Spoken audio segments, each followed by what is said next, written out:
Shalom a todos, bom dia. Boa tardinha, boa noite. Boa tarde, que eu esqueci. Então, Boker Tov, Tzaharaim Tovim, Erev Tov, Laila Tov. Dia 78 de não fazermos Lashon Hara e fazermos Shmirat Lashon, até onde for a nossa, o nosso limite, até onde nós conseguirmos, aguentarmos. É por isso que nós estamos aqui treinando. O dia de hoje, que é o dia 78, diz respeito ao 18 de Kislev, do primeiro ciclo, e o 19 de Sivan, do segundo ciclo do nosso treinamento. O primeiro ciclo começando em Tishrei, o segundo ciclo começando em Nissan. E nós já estamos no dia 78. E o que é que vocês estão achando? Comentem aí embaixo se está fazendo sentido. E também se está fazendo efeito, porque tem que fazer efeito, não só sentido, né? Na sua vida. Vamos fazer a bênção da água, vamos tomar uma aguinha. Baruch atah Adonai Eloheinu melech haolam, she'akol nihya bidvaro.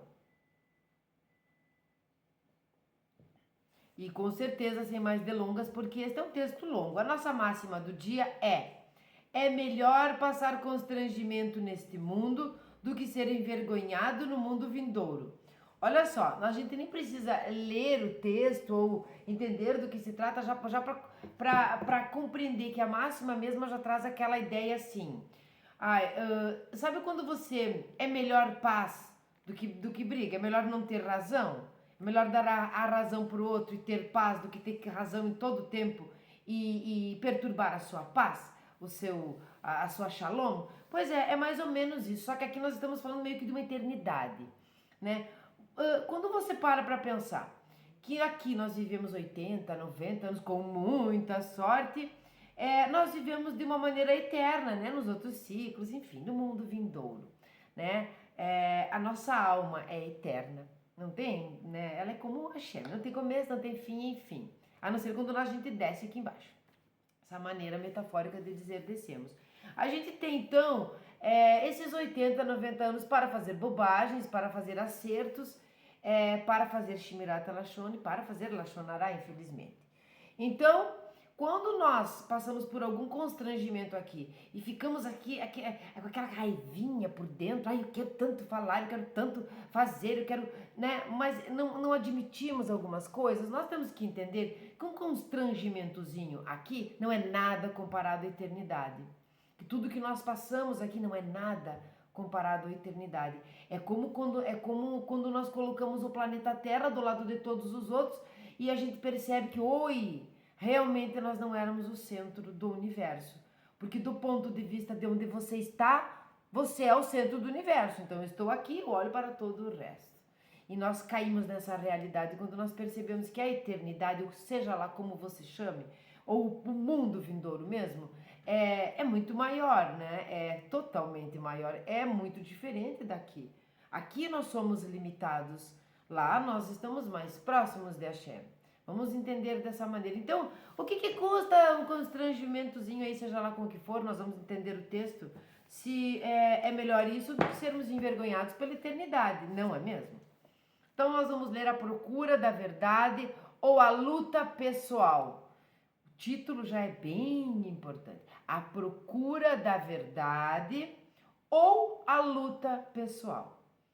A Mishnah, aqui no Avot, 5:20, quem estuda a ética do Sinai, nós não chegamos ainda, se eu não me engano, mas sabe do que eu estou falando, porque Avot é um tratado dentro do Talmud. Então a Mishnah, Avot, 5:20, capítulo 5, 20, compara Mahloket, prestem atenção, Leshem Shamaim, entenderam Shamaim, né? Uma disputa em nome dos céus, com uma que não é. Então, o que é uma disputa em nome dos céus? E aquela que não é em nome dos céus, que é pessoal. Lembrem que nós estamos há alguns dias falando sobre os pormenores da disputa, de todo tipo de disputa. A primeira está exemplificada nas disputas de Hillel e Shammai. É bem importante aqui, nós saímos de Hanukkah e nós falamos aqui em um vídeo sobre aquela discussão, aquela disputa que existia entre uma casa e outra, né? Beit Shammai, Beit Hillel, sobre o acendimento das velas da Hanukkah, se elas eram de forma decrescente ou crescente. Venceu a casa de Hillel e todos, inclusive os da casa de Shammai, começaram a fazer, né, aceitaram essa decisão que foi alárrica, rabinicamente alárrica, que era de forma crescente. Então vamos lembrar, né, como que eles tinham bastante disputas, cujos pontos de vista opostos em matéria de alahá são estudados e repensados reverentemente, geração após geração. Veja, estamos aqui nós, né?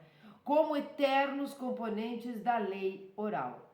A última é ilustrada pela disputa de Korah. Mais uma coisa que nós estamos falando há vários dias. Korah foi muito utilizado não só sobre disputa, sobre antes também, de muitos estudos dos nossos dias aqui, de não fazermos lachonará, de não termos aquela inveja que causa a maledicência. Ele queria o lugar de Moshe, né? Ele colocou dúvida até a escolha de Hashem, Korah. Bom, vou ler aqui de novo. Como eternos componentes da lei oral. A última é ilustrada pela disputa de Korah, cuja briga pessoal contra Moshe Rabbeinu significou a sua morte prematura e a desonra eterna. Olha só, morte prematura. Talvez se ele tivesse agido diferente através do seu livre-arbítrio e do seu Shmirat Lashon, ele tivesse vivido mais e não tivesse não só sido desonrado, desonra eterna, né? A história de Korah está na Bíblia. Então está para sempre, que nós sempre vamos saber do que aconteceu com ele, e esta desonra é eterna, né? E além de ter prejudicado as gerações, os seus descendentes. Como observa o Hafetz Haim, né? Esqueci de dizer, mas é uma lição a cada dia, Rabino Israel Meir Kagan, de Rabin. O Hafetz Haim, em seu prefácio ao Sefer Hafetz Haim, aquele cuja fala pecaminosa alimenta disputas, transgride a proibição que ele não seja como Korah e a sua assembleia. Lembram? Essa proibição está em Bamidbar e também no Sanhedrin 110a. Quem tem o Talmud pode olhar. Para um judeu, o desacordo intelectual numa busca em comum pela verdade é parte integrante da vida. Olha que importante. Aqui não é só para um judeu, porque nós somos também o povo do livro. Quem é o povo do livro? Aquele que gosta de estudar, aquele que estuda, aquele que se aprofunda. Nós somos Bnei Noach. Então, para as pessoas que gostam e que fazem isso, o desacordo intelectual numa busca em comum, tá? O desacordo intelectual numa busca em comum pela verdade é parte integrante da vida. Quer dizer, nós estamos lá na comunidade, temos um desacordo intelectual numa busca pela verdade comum, uma busca comum pela verdade, e isso faz parte do nosso convívio. Isso faz parte da nossa vida, do nosso crescimento e de chegar em algum lugar.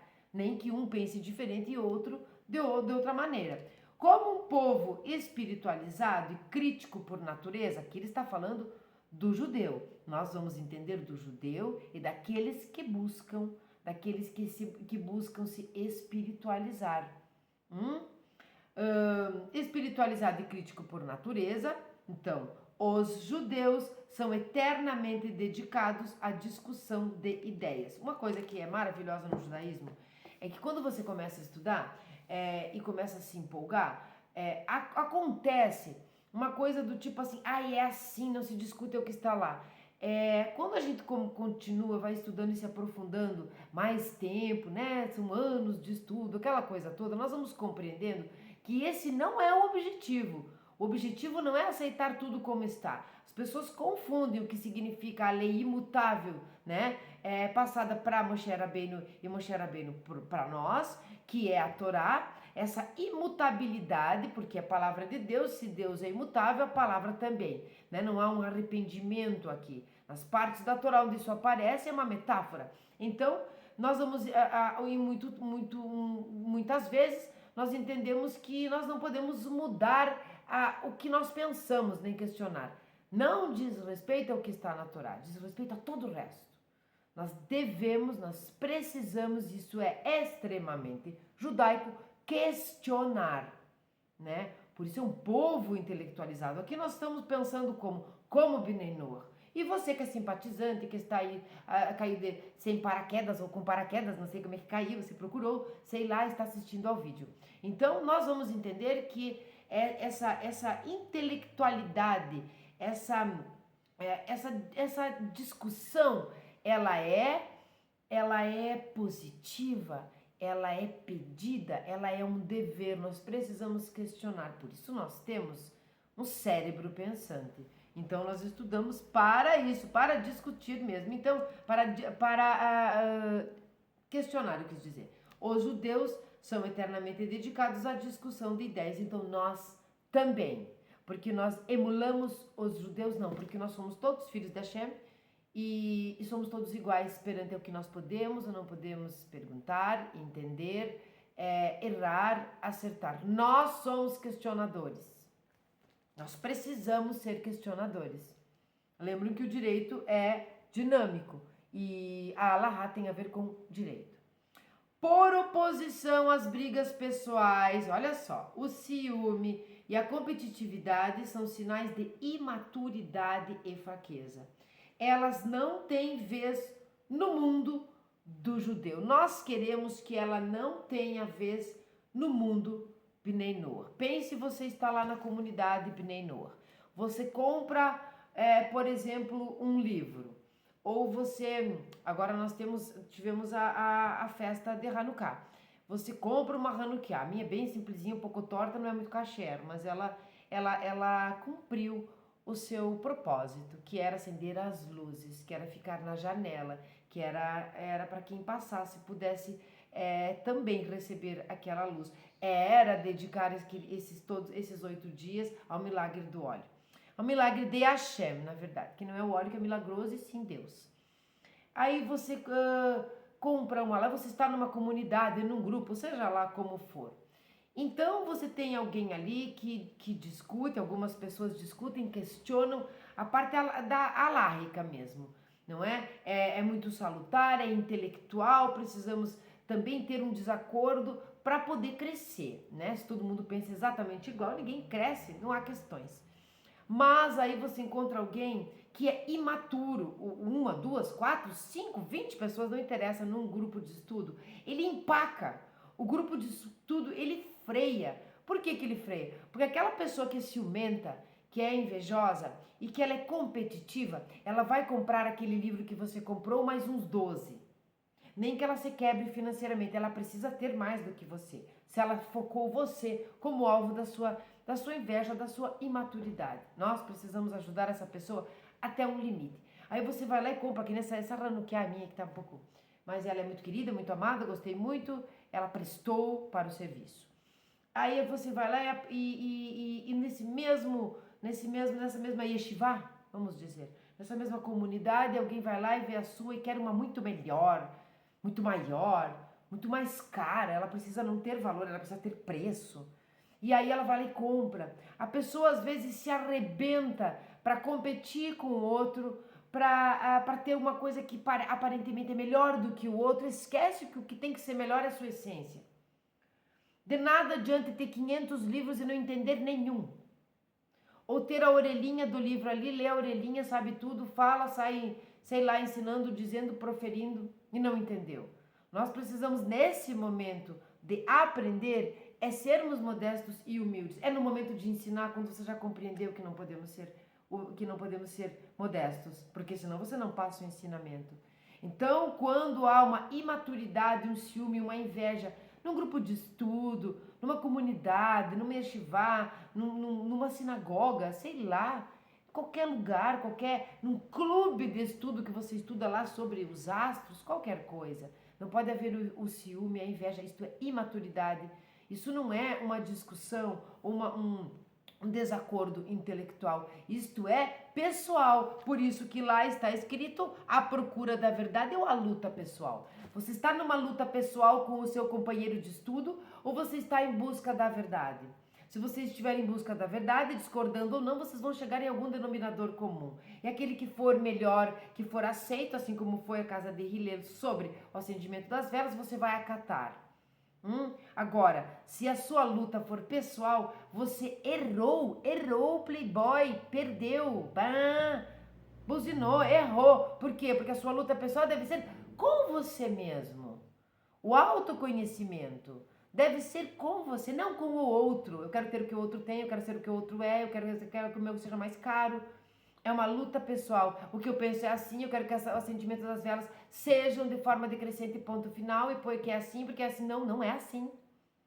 Isso não é um desacordo intelectual. Isso é uma luta pessoal inútil para o crescimento do grupo.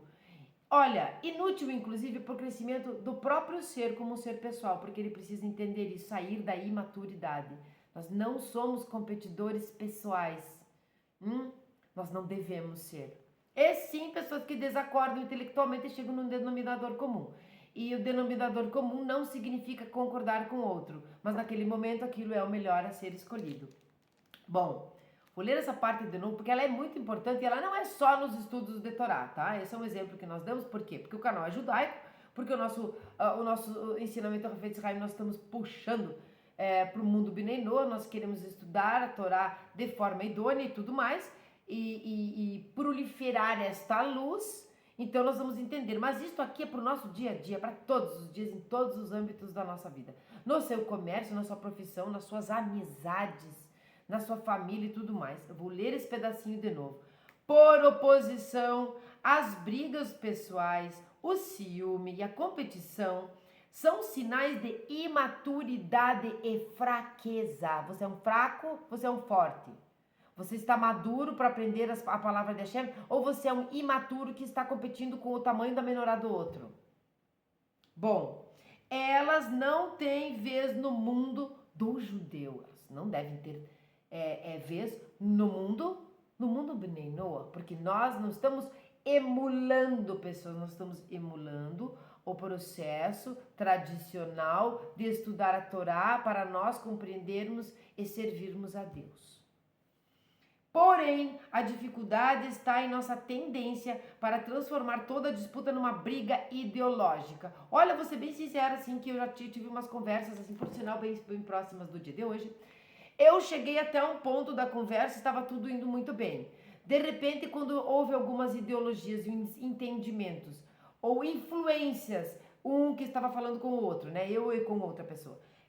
Quando há uma ideologia ali, dá ruim. Dá ruim. Eu me perco no meio de campo e não quero saber dessas discussões ideológicas. A pessoa, quando ela tem uma ideologia, e principalmente essas bem loucas que estão acontecendo por aí, ela não adianta você chegar e dizer não é assim, é assim. Assim como ela não adianta rebater você. Ideologias devem ser trabalhadas, é como paradigma, né? Você vem com paradigmas a vida toda, de repente você precisa quebrar um paradigma para dar um passinho à frente, né? Pela evolução da própria sociedade. Então, quando dá essas disputas, essa coisa ideológica, dá ruim. Os dois precisam ser maduros, os dois, os três, os quatro, a comunidade inteira. Maduros para conversar e tentar e entender. Entendi esse seu ponto de vista ideológico, então nós não podemos discutir muito, nós precisamos trabalhar isso, né? E aí sim virar uma, sei lá, disputa não, porque nunca é bom.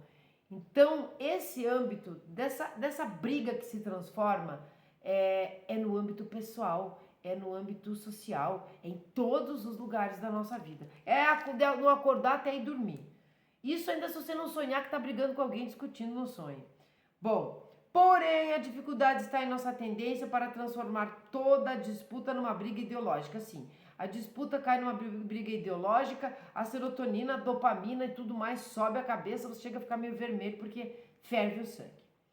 Cora também tinha essa filosofia, que todos os judeus são igualmente sagrados e por isso não haveria justificativa para que uma família, a família de Aharon, né, e os seus descendentes, os Koanim, ficassem acima de todos os demais. Veja que o que está dizendo aqui sobre Korah é muito parecido com quase que todo o resto das nações, a não ser a nação ali de Israel, a nação dos israelitas, com esse negócio de povo escolhido. As pessoas não entendem o que isso significa e elas tomam uma atitude parecida com a de Korah.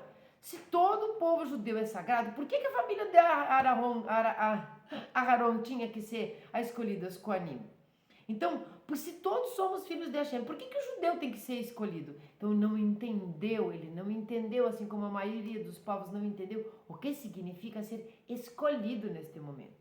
Então, quando diz lá na Torá, o povo escolhido de Hashem, povo escolhido porque aceitou, porque foi oferecida a Torá para todos que existiu no mundo naquele momento. Então, este povo aceitou, esse povo se utilizou dela, da Torá, cumpriu os mandamentos, as mitzvot, e cumpre até hoje, tem a tradição e o escolhido para quê? Para aprender tudo isso, entender tudo isso e passar para os outros. A escolha é essa. Você não é o filho melhor, o preferidinho de Hashem, ou deixa de ser. Korah já mostra para nós essa luta pessoal desde lá. Você veja que tem esse exemplo na própria Torá, na própria Bíblia, quero dizer.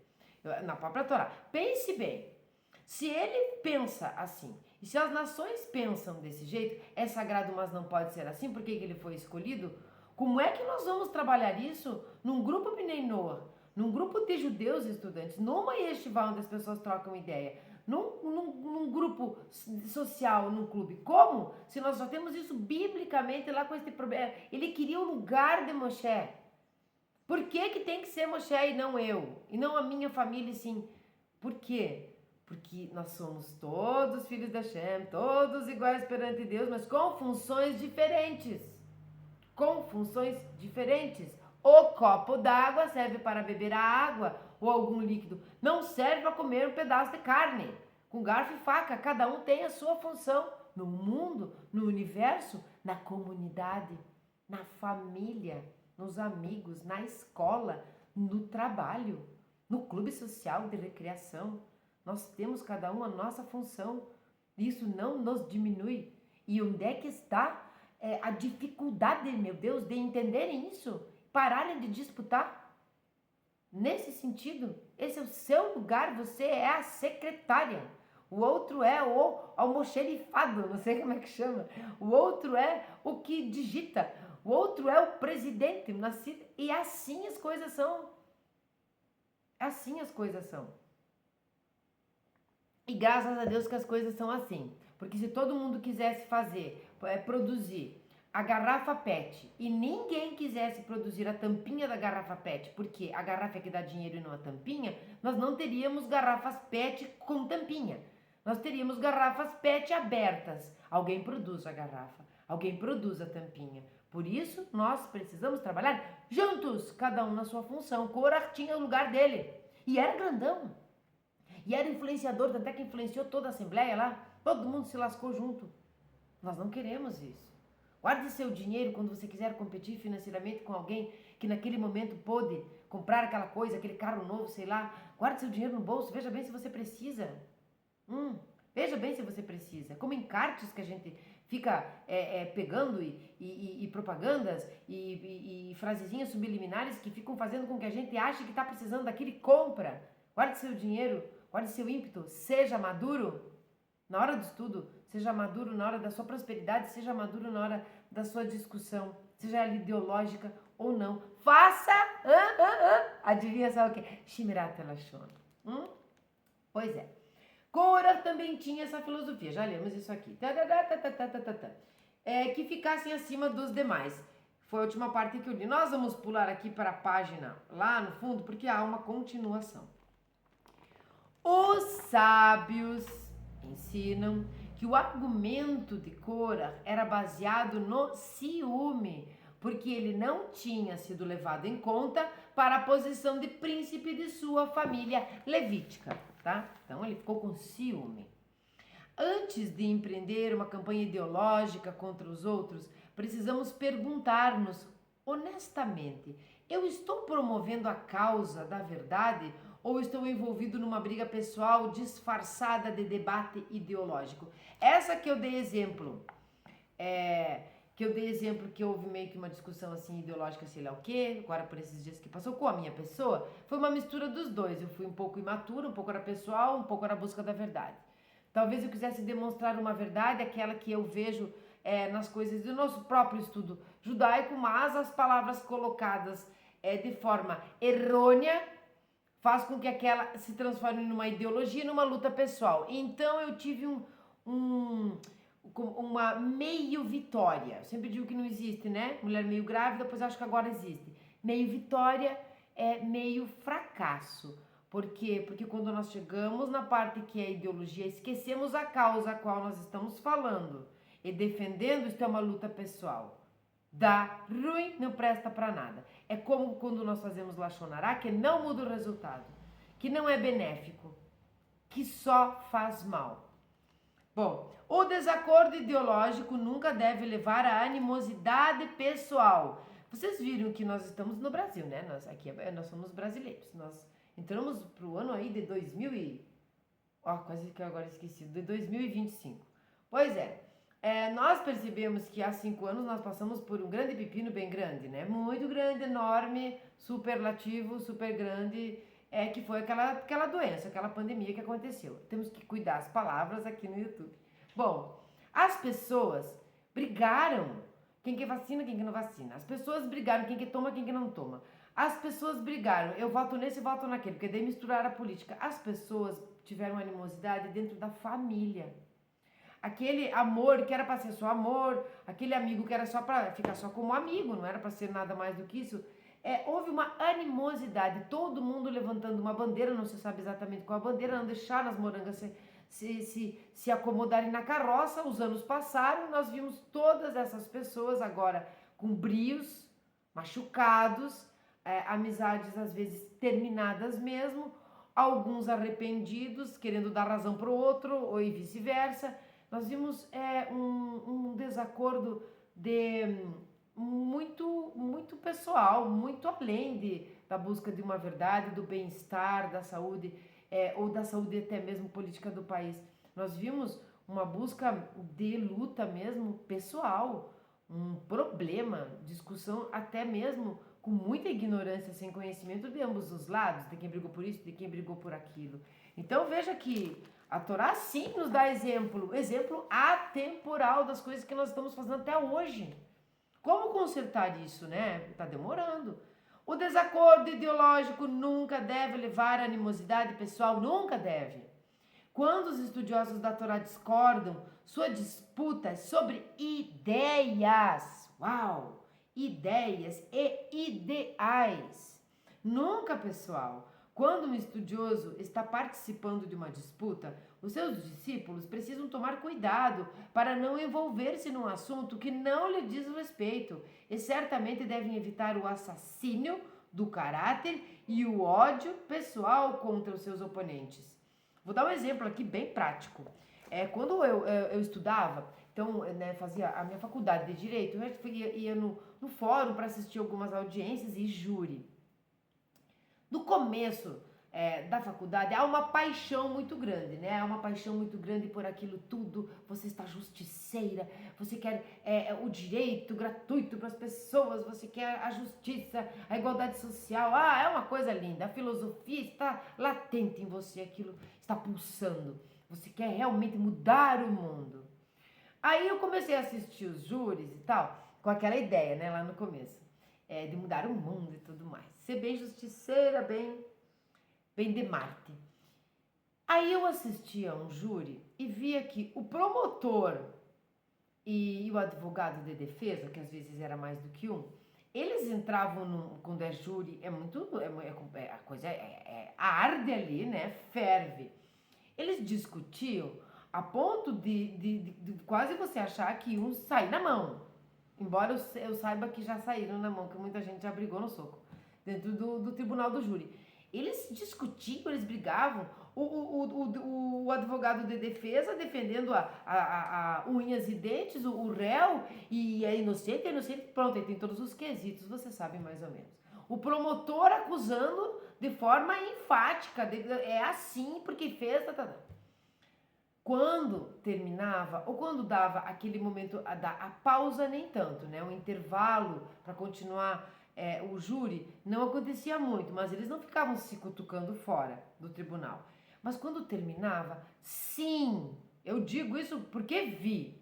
Eu digo isso porque visto não é Lachonará, eu estou constatando como acontece, como nós devemos agir nas discussões que são, que são pelo bem de todos, que são ideais. Nós temos que falar sobre assuntos, não sobre pessoas. Então, o cafezinho do promotor e do advogado no final de um júri é junto. É sentados à mesma mesa, no mesmo barzinho, na mesma cadeirinha, no mesmo banquinho. É o mesmo cafezinho. E ainda há um Lehaim no meio. E nós ali nos matando, cheio de ideologia. Por quê? Porque lá dentro eles estavam discutindo o fato em si. Claro que tinham que defender e acusar a pessoa, mas era o fato. Fora dali não há nada pessoal. E quando há, dá ruim também, na parte da profissão. Não são os melhores advogados, não são os melhores promotores, que não sabem sair de um júri, de uma audiência, conversando normalmente com a pessoa, porque não é pessoal. Isto é o ideal? Não, o ideal é que não existisse nem leito. O ideal é você defender alguém que você, no fundo, sabe que matou alguém. Não, esse não é o ideal. Assim como o apedrejamento não é o ideal, assim como bomba atômica não é o ideal, assim como nada disso é o ideal. Por isso nós estamos trabalhando o nosso autoconhecimento, a nossa melhora, a nossa maturidade, discutir sobre assuntos, não guerrilhar uns contra os outros. Não sejamos nós um Avshalom que que mata o seu próprio irmão pelo trono, não é? Não sejamos nós. Bom, aí ele vem, deixa eu ver aqui se eu terminei essa parte. O desacordo ideológico nunca deve levar à animosidade pessoal. Quando os estudiosos da Torá discordam, sua disputa é sobre ideais, nunca pessoal. Quando um estudioso está participando de uma disputa, os seus discípulos, é o que eu tinha lido, tá? Precisam tomar cuidado para não envolver-se num assunto que não lhe diz respeito. E certamente devem evitar o assassínio do caráter e o ódio pessoal contra os seus oponentes. Por quê? Porque o discípulo está como? Está como eu estava no começo da faculdade, cheio de paixão, admirando muito aquele rabino, aquele sábio. Então vamos amadurecer. Quando o processo dos anos do meu estudo foram chegando ao fim, eu percebi que não mudaria o mundo. Eu precisava dar um jeito de mudar o meu mundinho. Eu mesma dentro de mim, comigo mesma, e o mundinho à minha volta. Eu não iria mudar o mundo. Por quê? Porque aquela história, velha história daquele negócio da andorinha, lá do passarinho que não faz verão. Nós sabemos que para apagar um fogo, ou você tem uma mangueira bem forte, apaga tudo de uma vez, ou todo mundo deve ajudar, né? Com o seu pouquinho. Primeiro, o nosso mundinho deve ser transformado, melhorado, e depois você vai salvar o mundo. Meio brabo, né? Bom, a todo custo. Então ele vai falar aqui no Sefer Shmirat Lashon, na outra parte. Falamos ali de Lashonará, agora vamos entender uma parte filosófica. Quando uma pessoa está envolvida numa briga, ela não pode descansar até que tenha se liberado completamente dela. Olha que interessante. Devemos lutar com cada fibra da nossa força de vontade para afastar-nos das brigas. Não importa o quão difícil isso seja. E no mesmo dia que eu tive discussões ideológicas e deu ruim, mais ou menos ruim, porque a gente coloca, né, aquela coisa pessoal, no mesmo dia eu consegui, no mesmo dia, olha como é que Deus dá e Deus tira, né? Ele fica ali com você testando o seu livre-arbítrio, se você melhorou um pouquinho desde ontem para hoje, né? Porque esse é o ideal. Eu consegui fazer umas coisas muito interessantes, do tipo, eu não preciso te atacar, te ofender, seja lá o que for, porque em determinados momentos era isso que você merecia. Nós precisamos devolver da mesma maneira como nós recebemos, e se nós formos maiores que essa pessoa, nós vamos devolver melhor do que recebemos. Então, são equilíbrios que nós vamos testando e treinando conseguindo, porque tem que conseguir, porque senão é uma brigaiada o dia inteiro. A Torá relata que inicialmente, On Ben Pelet, olha, esse é conhecido, estava entre os líderes do acampamento de Korah, lembram? Em sua rebelião contra Moshe, lá em Bamidbar 16:1. Todavia, ele conseguiu separar-se do grupo de Korah e assim não foi punido quando chegou a hora. Nós sabemos aqui, lá no Sanhedrin você vai encontrar, mas nós sabemos aqui que teve a mão santa da esposa. Da esposa. Sempre tem uma coisa boa da esposa.